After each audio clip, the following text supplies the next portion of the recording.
Hi friends, it's Bree here. Sorry for the crappy lighting. It's real extra dark here today. It's very cloudy. It wasn't cloudy this morning, but it is now.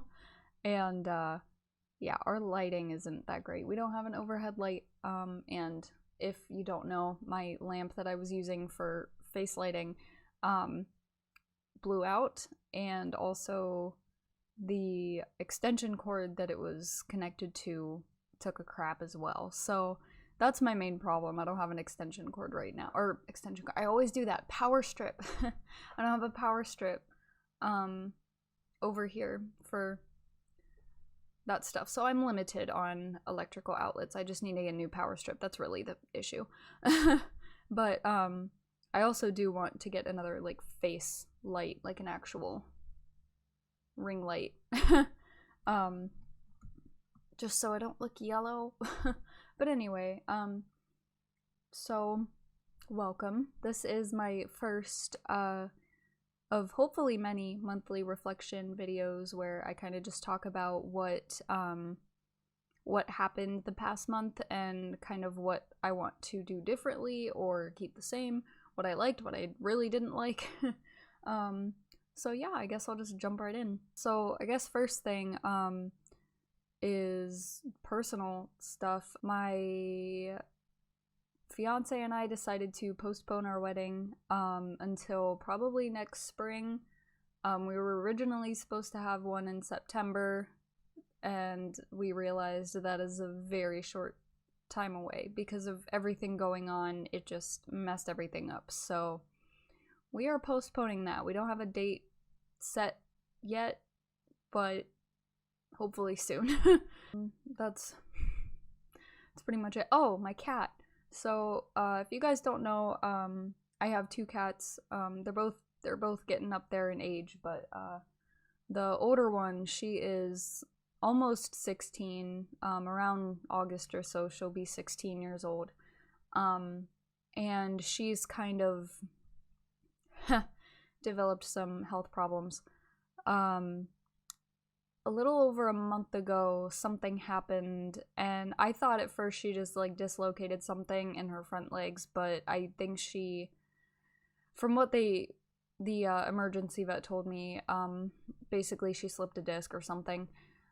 So one day I came home from work and she was totally fine, walking normal, acting normal, everything was fine, and then a few hours later I was getting ready for stream, and she was in our bathroom because one of her favorite places to lay was the bathtub. Couldn't tell you why. She loves the bathtub.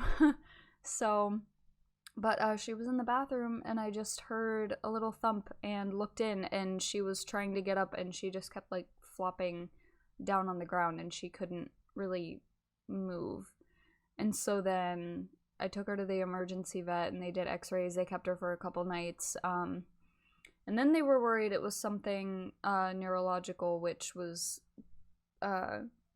very stressful because just a consultation alone with a neurologist would have been a couple hundred, and then if she would have had any procedures done, that could have been well in the 2,000 or 3,000s. So after she came back home, we took her to our family vet just because I wanted to get a second opinion, see what they think I should do. And just keep them updated on what was going on with her. And they sent us home with some pain meds, antibiotics, and just said, you know, just be careful, make sure she doesn't try to jump on things that she can't jump onto. We don't let her in the bathroom anymore, which she's not happy about, but and we have to keep her confined in this room. We have to keep her confined in this room back behind me, because that's got the least amount of things that she can try to jump on when we move chairs out there, and I flip my my makeup bench over.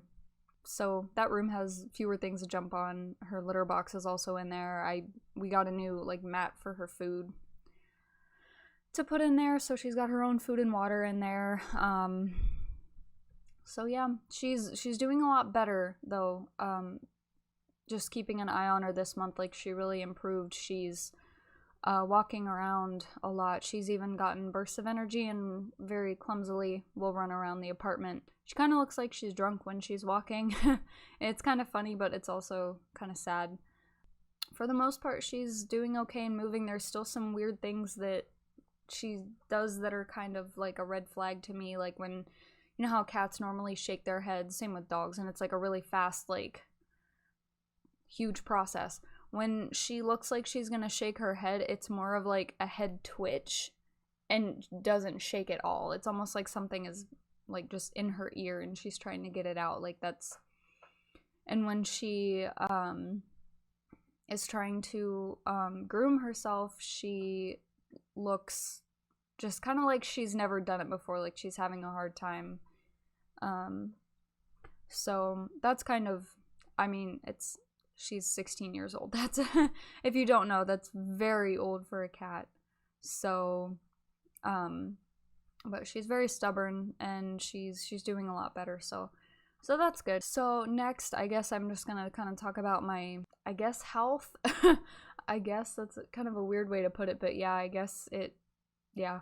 If you don't know, I made kind of a goal for myself through the whole month of June, but I started 2 or 3 weeks ago, kind of in the middle of May, where I am going to like try to set better habits for myself, you know, get some sort of exercise at least 30 minutes every day, and try to fit more comfortably and confidently back into my jeans and shorts, because they still fit, but some of them fit just barely, and some of them, when I put them on and I look at myself now, I hate the way, I don't like it. Right before my state shut down public gyms, I started going running after work, like just for a short jog on the treadmill.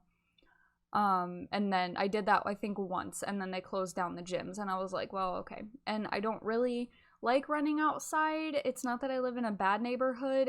I probably wouldn't even feel safe if I lived in a, quote, good neighborhood. I don't really feel safe as a woman going outside by myself and, you know, running. So I just don't like, I've done it before, and literally anytime someone drives by, they just stare.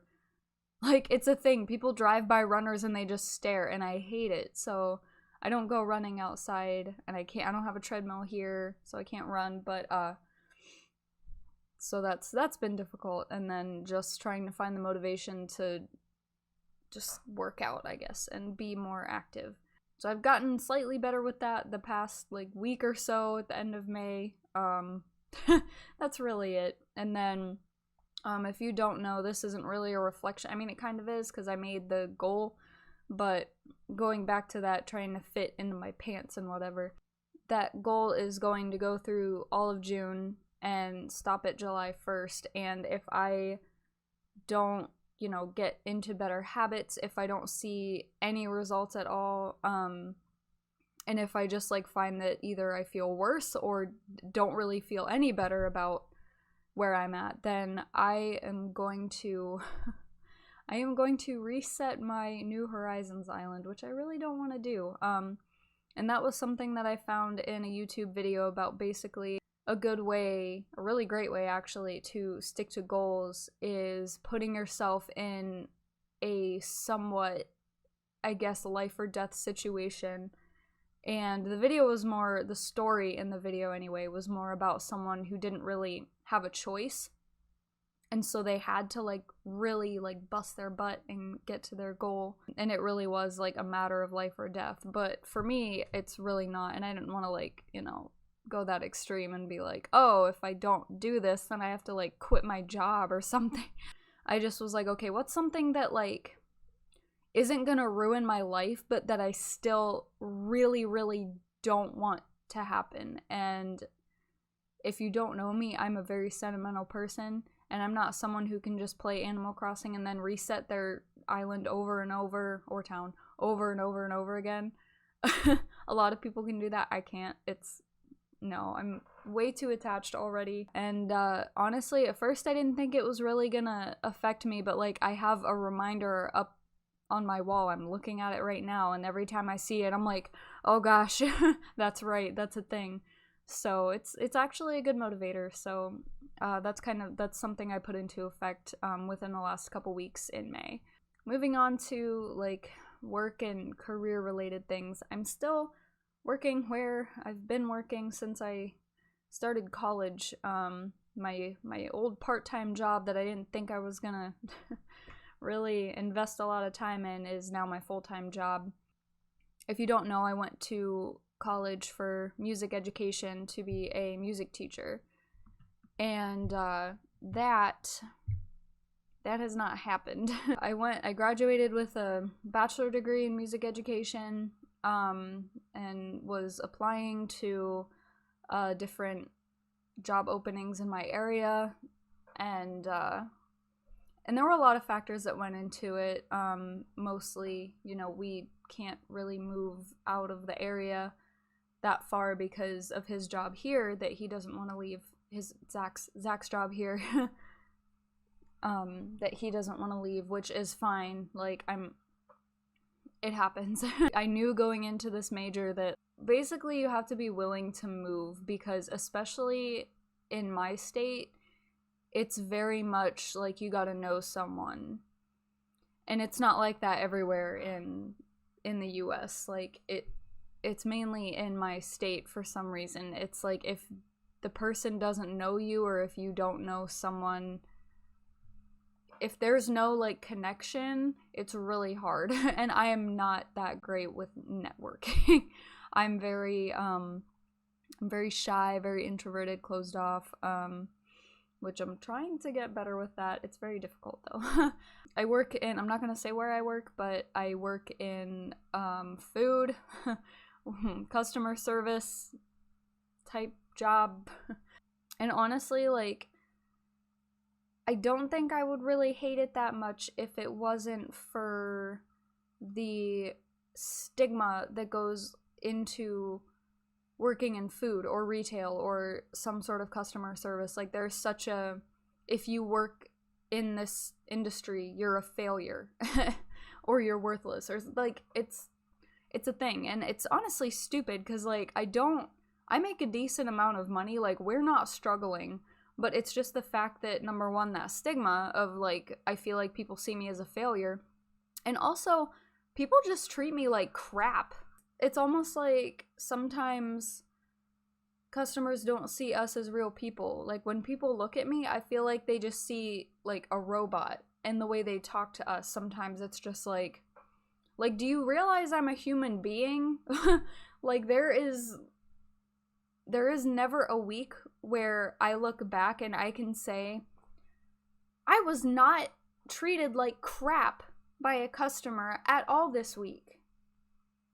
It's at least once a week. I get yelled at, screamed at, called some sort of name, or accused of something that I didn't do.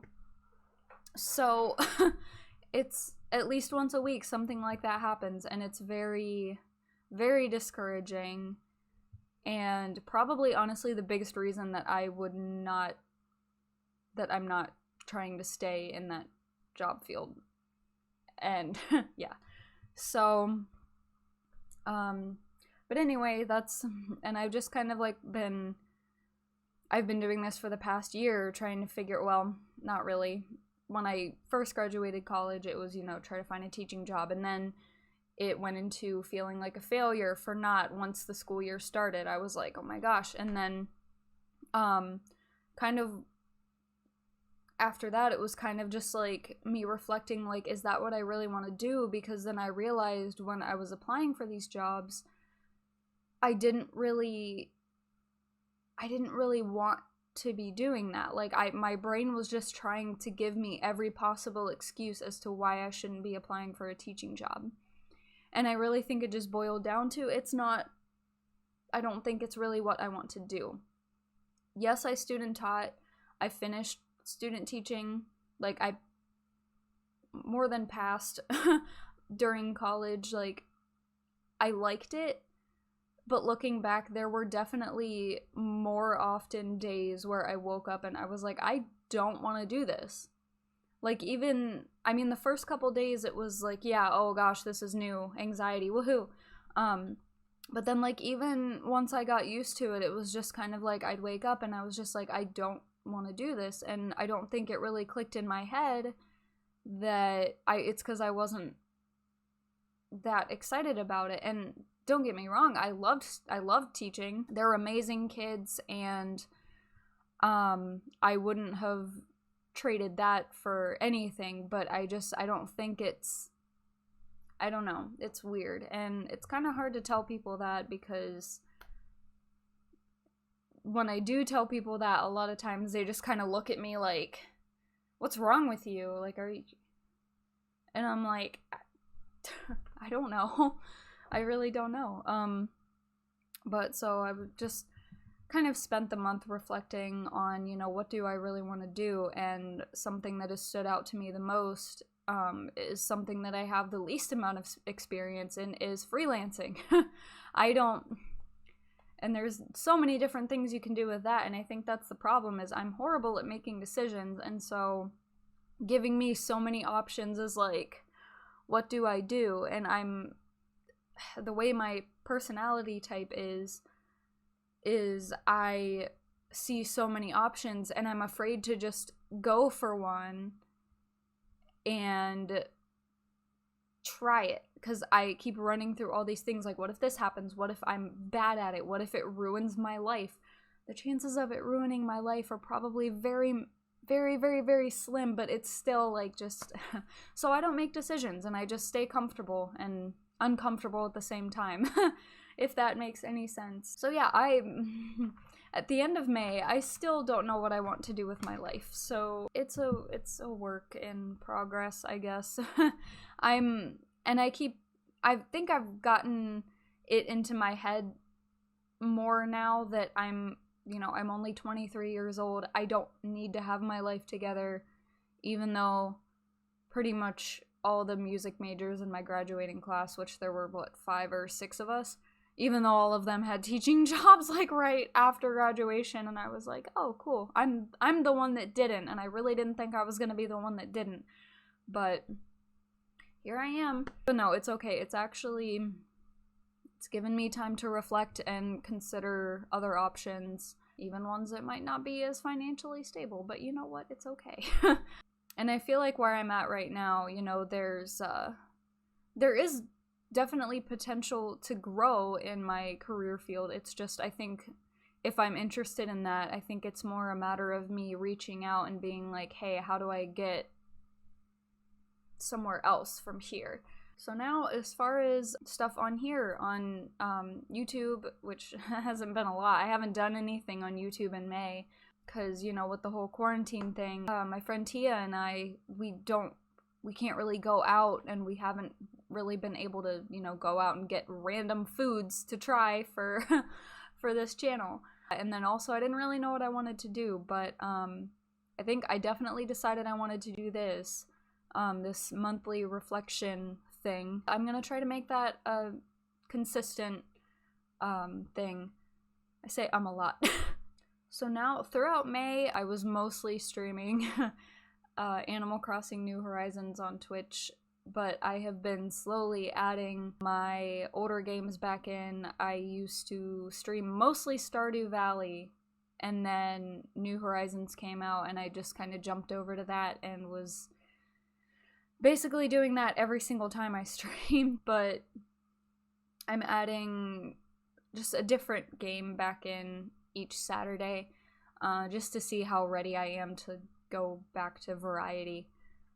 And I have developed, without realizing it, a pretty consistent stream schedule. I don't know how it happened. I think it's because I was originally doing some ensembles at my old college, Wednesday and Thursday nights, so that streaming then was out of the question. I think that just kind of stuck because I was so used to that, and I still take Wednesdays and Thursdays off, even if I don't have anything else going on.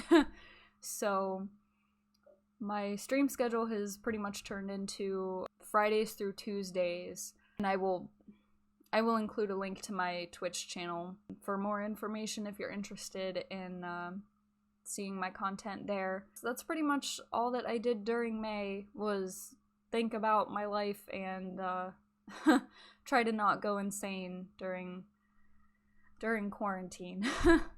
As everyone else has been, and preparing to open back up, which the past couple days has been